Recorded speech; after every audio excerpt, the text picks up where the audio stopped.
Hello everybody. Dream India Educations welcome you, and our motto is Your Success Our Concern. So, today we are going to discuss the daily writing session of 28th November. So, the first question is that is the PRI institution can work as a tool for women empowerment. Illustrate also mention a number of initiatives taken by the government in that direction. See, so far the PRI institutions are concerned, I hope all of you know that through the 73rd and the 74th Constitutional Amendment Act, constitutionalization of the PRIs are carried out. And so far as this PRI Act is concerned, it provide for one-third reservation of the seats in the local bodies for women, according to Article 243D.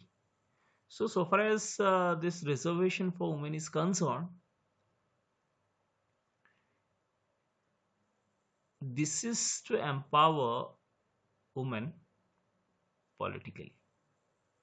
Beside that, see, prior to the 73rd 74th Constitutional Amendment Act, so the local bodies are concerned, they are not having a constitutional status. So therefore, they are acting as some units of local governance. But with the constitutionalization of the PRIs, the approach has changed from the PRIs as unit of self-governance to the institutions of self-governance, because that PRI institution is concerned, it is supplemented by a number of other things. For example, State Finance Commission for sharing of the funds from the states to the local bodies, and again, suppose State Election Commission for carrying out election in these PRIs. So a institutional approach has come.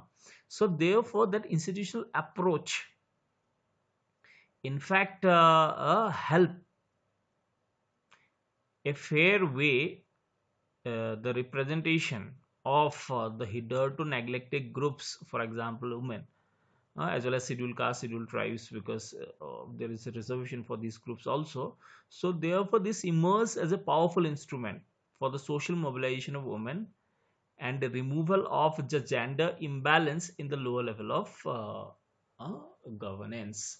So this shift in the approach from an unit of local governance to the institution of local governance in fact bring lots of authentication towards women empowerment via the PRIs. Beside that, it is not that reservation is there only for the members, but reservation of one-third seats in the president, the chairmen of the local bodies also. So therefore, that further authenticated the position of women in the local bodies. So this offered the women unique opportunity not only for the changing of the rural condition but also their own self development and empowerment. Now see what is the impact of all this initiative.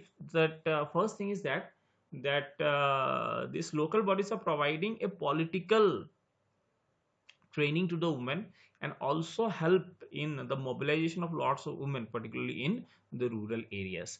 Beside that, these local bodies act as a platform through which the women can ventilate their grievances in a patriarchal society.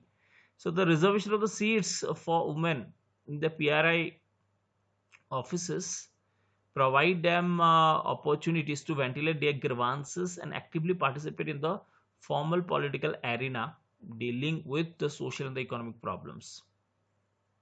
The reservation of women in a male dominated political system which is so far refused to provide women a space is likely to remove the imbalance and provide them an opportunity for political training and mobilization on a scale much larger than ever before. Besides that, it also provides for emancipation as well as the empowerment of women. The various constitutional provisions for the women are directed to serve mainly two purposes. One is emancipation and another one is the empowerment. Beside that, breaking the stereotype of women's incapability. Now when in the PRIs the women are working as the chairman of the local bodies or charpans, so that is breaking that whole stereotype that okay, women are incapable politically and they are supposed to be remain within the four walls of the kitchen. So this kind of stereotype started diminishing. Beside that, among the women, there is a thrive for the daughters' education. Now, when the women are becoming powerful, whenever women achieve success as above, the desire for education among the girls intensify, and the parents started dreaming a better future for their daughters also. So this way the PRIs are playing a very significant role as the institution for the empowerment of women. Now in that direction, now government is taking initiative. Recently, government launched an intensive training program for the elected women representative in the Panchayati Raj institution, and the training program is carried out by the National Institute of Public Cooperation and Child Development under the Ministry of Women and Child Development. So they are going to train them, because even though the reservation has been given to the women in the PRI institutions, but the true women's empowerment is not happening all across India, because still in the northern Indian states, the women who are not literate or illiterate, or they are not having any political exposure, so on the behalf of the women, their male counterpart, their husband or their son, are becoming the de facto executor of those powers. So therefore now government is trying to give them training so that the real empowerment takes place. This is again a very important question. At any point of time you may get this question. Next question is, do you think that India needs a national level anti-torture law? Also mention India's position on an anti-torture law. So this is a very typical question. It may come in PT, it may come in mains. Now see, first of all, we are supposed to understand that what is the position of India on an anti-torture law. Now see, so far as India is concerned, lots of torture happen in the jails, in the police custody. We are able to find the incidences of custodial death, custodial sexual harassment, and we are able to find the prevalence of third degree in the police interrogation. And these were the state's agents carried out lots of violation of the human rights.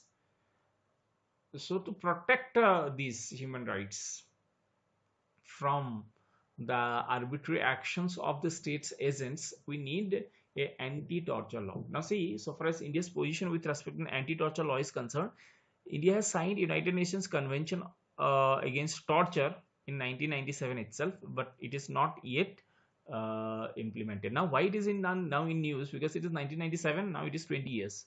97 till 2007, now 2007, 2000. So 20 years has ended. It is not yet ratified by India, so that's why it is coming again news. Now see, so for the Law Commission is concerned, it has already recommended India to ratify the United Nations Convention on torture by framing a dedicated law on that. Now see, in 2010, a bill was introduced in this regard, but and even though the bill was passed by the Lok Sabha, but it did not become an act because of the problems in Rajya Sabha. Now, recently, so far the Law Commission is concerned, it has proposed for a new anti-torture bill or law titled the Prevention of the Torture Bill 2017, and it provides for a wide definition of torture, not confining to the physical pain, but also includes inflicting injury either intentionally or involuntarily, or even an attempt to cause such injury which will include the physical, mental or psychological. So far as the new bill is concerned, it is trying to draw a very wider canvas of the torture. Now see, so far as why we need this kind of an act, the first thing is that is the present situation. Now still we are able to find what the custodian death, custodian human rights violation, third degree torture in police interrogation, and in the 21st century, this kind of human rights violation on the part of the state agent is shameful. Besides that, so far as the constitutional obligation is concerned, that is Article 21 of Indian Constitution provides for right to life, and right to life talks about right to a dignified life. Beside that, so far as IPC and CRPC are concerned, they are also not addressed this issue of torture in a comprehensive way. Beside that, there is some international obligation, and international NGOs also put pressure on the government of India to have that kind of legislation. Beside that, so far the National Human Rights Commission, state human rights commissions are concerned, they also put pressure on the state to come out with this kind of legislation. So far the pros of this is concerned, it is going to protect the human rights from the arbitrary actions of the state agents. It is going to restrict the state agents' arbitrary action, and it is going to improve the image of the government in the international arena as well as in the domestic arena. But again, there are some cons also associated with that. That is, it is going to increase the liability, both the financial liability as well as the legal liability of the state or the government. But despite these cons, as the pro side is heavier, so therefore the government should come out with a comprehensive dedicated piece of legislation to address the issue of torture, so that the human rights violation can be restricted on the part of the state's agents.